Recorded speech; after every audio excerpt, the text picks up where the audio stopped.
Comment ça va? Moi ça va.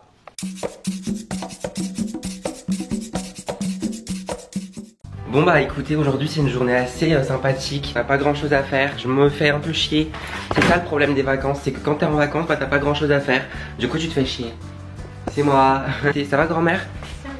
Vous savez, je me suis rendu compte d'un truc, c'est que je me suis jamais vraiment présenté sur ma chaîne. En mode, j'ai commencé une chaîne YouTube, mais personne ne sait qui je suis. Du coup, bah, faudrait peut-être que je me présente, non? Vous pensez que je dois me présenter? Je me présente. Je m'appelle Eduardo, pas Edouard, parce que tout le monde m'appelle beaucoup Edouard. Je m'appelle pas Edouard, je m'appelle Eduardo. Il y a un petit côté latino en plus, vous voyez. J'ai 22 ans, je m'assois, je suis fatigué. Je suis actuellement étudiant en kinésithérapie. J'ai le plaisir de vous annoncer que je passe en dernière année. J'ai besoin d'arrêter de travailler à l'école, j'en ai marre. Je suis aussi accessoirement TikToker. Pour ceux qui me connaissent pas, je fais des vidéos sur TikTok où je joue la comédie. Oui, parce que j'adore ce milieu-là, moi j'adore l'acting.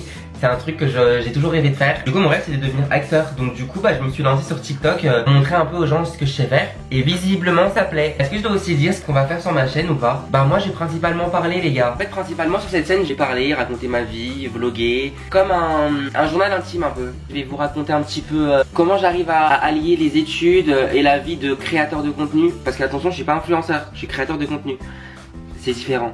D'après moi, il y a quand même une grosse différence. Est-ce que vous voulez que je vous explique la différence? Grand-mère, toi aussi tu trouves qu'il y a une différence entre influenceur et créateur de contenu? Les gars, je vous explique. Alors, pour moi, quand t'es influenceur, tu es suivi pour ta personne. C'est ta personnalité, ta personne qui fait que les gens te suivent. Un créateur de contenu, c'est quelqu'un qui va être suivi pour ce qu'il produit et non pour sa personne.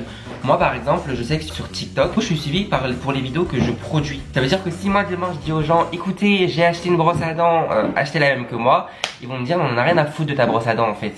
Il n'y a aucun but à cette vidéo, juste je parle et j'adore le concept. D'ailleurs je voulais vous montrer un pantalon que j'ai retrouvé. Vous vous souvenez de ces pantalons là?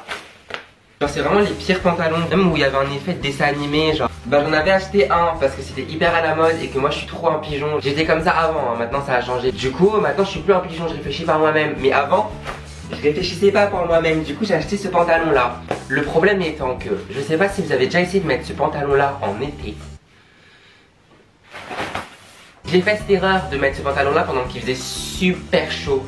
Et les gens de ma classe en témoigneront. Et je suis allé à H&M et j'ai acheté une tenue complète parce que je ne pouvais plus tenir avec ces pantalons là sur moi. Les gars, c'était plus de la transpiration qu'il y avait. J'étais genre mouillé de partout, de là jusqu'aux orteils. Genre c'était n'importe quoi. Le pantalon il me collait à la peau parce que j'avais trop chaud. Écoutez, programme de la journée quand même parce que on va pas rester à rien faire. Là il est quelle heure? Là il est genre midi. Ma petite sœur arrive. Et en fait je tenais aussi à faire un gros big up à la personne qui a créé le concept de centre aéré. Ça c'est vraiment le truc qu'il fallait créer. Et vraiment merci à toi d'avoir créé ce truc parce que elle va au centre. Ce qui fait que j'ai toute la journée genre pour moi. Du coup ça veut dire que je suis libre. Libre les gars, je suis libre. Ah. Salut. Tu repars à quelle heure? 13h30. Il faut savoir un truc, c'est que ma grand-mère, elle adore ma petite sœur. Elle la kiffe. Et en fait, comme elle sait que ma soeur elle rentre pour manger à midi, elle veut absolument qu'il y ait un truc à manger à la maison pour ma petite soeur. Du coup ce matin, les gars, à 9h, je l'ai retrouvée dans la cuisine en train de faire des pâtes avec des cordons bleus. Non. Depuis 9h, genre elle a fait des cordons bleus et des pâtes pour ma petite soeur qui rentre à midi et demi. Je pense que cet après-midi les gars, ce qu'on va faire, c'est que je vais aller rendre visite à ma pote à son petit café, je vais aller la chercher.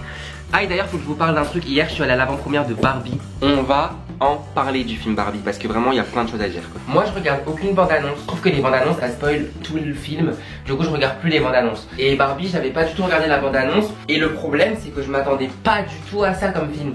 Du coup je suis un peu mitigé entre waouh c'est un film quand même culte, il y a eu une promo de dingo tout, enfin même là genre le rose c'est devenu la couleur tendance à porter. Et le côté où je me dis le film il m'a un peu laissé sur ma faim, enfin, je sais pas je m'attendais pas à ça et à la fin j'étais un peu content de l'avoir vu mais j'étais pas en mode waouh incroyable. Alors que moi je voulais être en mode waouh incroyable et j'ai pas eu ce sentiment là. Du coup je suis un peu voilà, je sais pas trop ce que je vais mettre. Il fait beau dehors. Sauf que j'ai plus trop d'habits. J'ai plus d'habits. Ah et vous savez quand j'ai pas d'idée sur comment m'habiller, je vais sur Pinterest. Je trouve que Pinterest c'est vraiment l'application qui est un peu trop sous-cotée en ce moment. Est-ce que vous vous rendez compte des idées qu'on peut trouver sur Pinterest? On trouve de tout.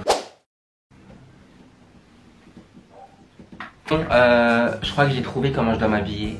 Ça va être blanc. Du coup les gars, on va aller se balader un petit peu sur Paris. J'ai pris aussi mon ordinateur parce que je pense que je vais aussi travailler là. C'est fou comment les gens ils sont hyper curieux et tu sais ils te regardent bizarrement. En fait je suis de plus en plus à l'aise genre quand je tends ma caméra et que je commence à parler à ma caméra et tout. Du coup les gens dans la rue ils me regardent genre trop bizarrement.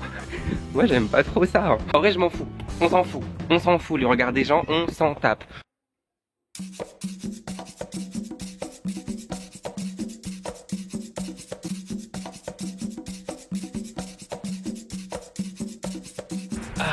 J'adore Paris. Le fait de s'asseoir ici, de se ressourcer comme ça fait genre trop du bien. J'adore les petits moments comme ça où t'es seul et où tu profites juste de ta vie. Par contre ce qui est drôle c'est que moi si vous m'emmenez à la campagne, enfin je fais de l'anxiété parce que je me sens isolé de tout. Mais les petits endroits genre en pleine ville où genre c'est un petit parc, un petit endroit où tu peux te poser et où genre c'est calme et paisible, je trouve que ça fait vraiment du bien. C'est hyper contradictoire parce que la campagne je ne supporte pas.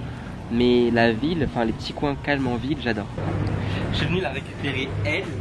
Wouh! Et en fait, je pensais qu'on allait aller se poser quelque part. Non, en fait, on va chez l'ophtalmo. Elle me ramène à son rendez-vous médical, s'il vous plaît, les gars. Je pense qu'il vient me chercher, il me dit pas parce qu'à chaque fois, il est bien habillé, genre. Et moi, je suis là comme une merde. Je plus la transpiller et tout. C'est pas possible, en fait. Prévenez la prochaine fois. Bah alors, franchement, les gars, je suis désolé, hein, je suis habillé en beige et en blanc, genre. Non, mais ça fait très classe quand même. Jamais. Je m'habille trop bien. Et Sarah, elle s'habille toujours bien. C'est cette hypocrisie là.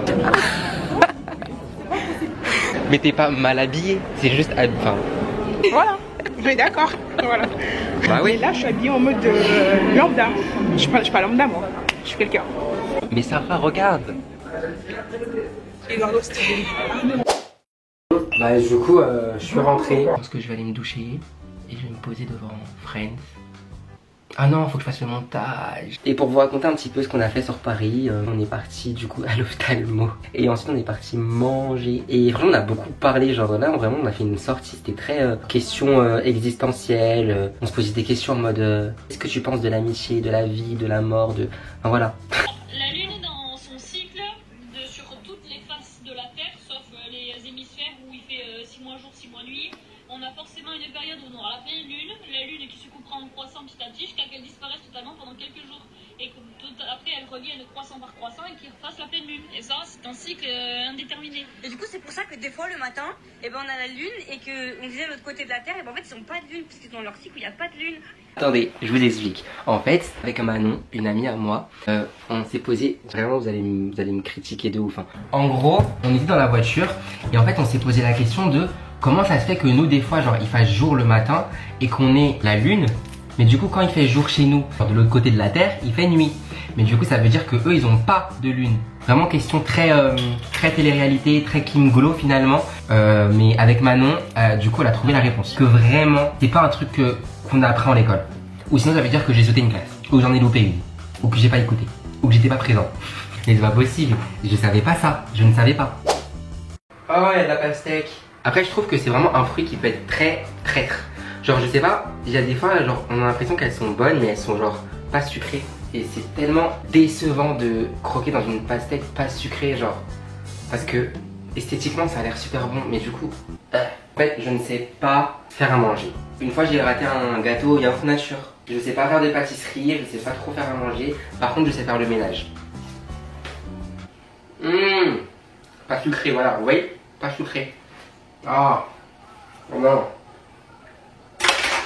Oh